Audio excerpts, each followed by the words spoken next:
എല്ലാവർക്കും പുതിയൊരു വീഡിയോയിലേക്ക് സ്വാഗതം. ഇന്ന് നമ്മൾ വീട്ടിൽ റവ കൊണ്ട് ഉപ്പുമാവ് ഉണ്ടാക്കിയാൽ അത് ചിലർക്ക് ചില സമയത്ത് ഇഷ്ടപ്പെടില്ല. അതിൽ അങ്ങനെ ബാക്കി വന്ന ഉപ്പുമാവ് എടുത്തിട്ട് നമുക്ക് പുട്ട് ചുടാം. ഇത് അതേപോലെ കഴിക്കാത്ത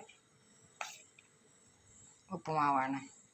അപ്പോൾ ഇതിൽ ബാക്കി വന്നല്ലോ ഉപ്പുമാവ് ഉണ്ടാക്കിയത്, അതുകൊണ്ട് ഞാൻ പുട്ട് ചുടുകയാണ്.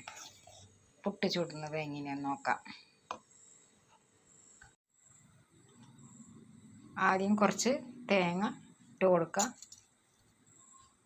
അതിലേക്ക് നമ്മൾ ഉണ്ടാക്കി വെച്ച ഉപ്പുമാവ് കുറേശ്ശെയായിട്ട് ഇട്ട് കൊടുക്കുക.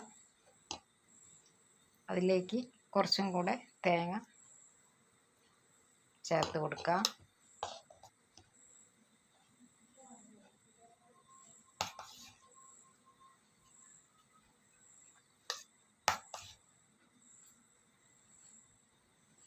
കുറച്ചും കൂടെ തേങ്ങ ഇട്ട് കൊടുക്കുക.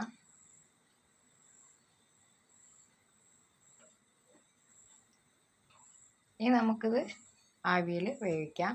പുട്ടും കുറ്റിൻ്റെ അകത്തിടാം. ഇതേപോലെ പുട്ടിൻ്റെ ആകൃതിയിലുള്ള പാത്രത്തിലേക്ക് ചെയ്ത് കൊടുക്കാം. പിന്നെ നമുക്ക് ആവിയിൽ നിരത്തിയിട്ട് ഇങ്ങനെ വിതറിയിട്ട് നിരത്തി വെച്ച് കൊടുക്കുക. അപ്പം നിറയെ തേങ്ങ ഇട്ട് കൊടുത്താൽ മതി. എങ്ങനെയായാലും ഇത് ടേസ്റ്റിയാണ്. നമുക്കിനി ഇത് ആവിയിൽ വേവിച്ചെടുക്കാം. നല്ല ടേസ്റ്റി ആയിട്ടുള്ള ഉപ്പുമാവ് പുട്ട് റെഡിയായി. നിങ്ങൾ ഇതേപോലെ ഉണ്ടാക്കി നോക്കിയിട്ടില്ലെങ്കിൽ ഒന്ന് ഉണ്ടാക്കി നോക്കണേ. നല്ല അടിപൊളി ടേസ്റ്റാണ്. ഉപ്പുമാവ് കഴിക്കാത്തവർ ഇത് ഇങ്ങനെ ഉണ്ടാക്കിയാൽ നന്നായിട്ട് കഴിച്ചോളും. ഇഷ്ടപ്പെട്ട ലൈക്ക് ചെയ്യുക, ഷെയർ ചെയ്യുക, സബ്സ്ക്രൈബ് ചെയ്യുക.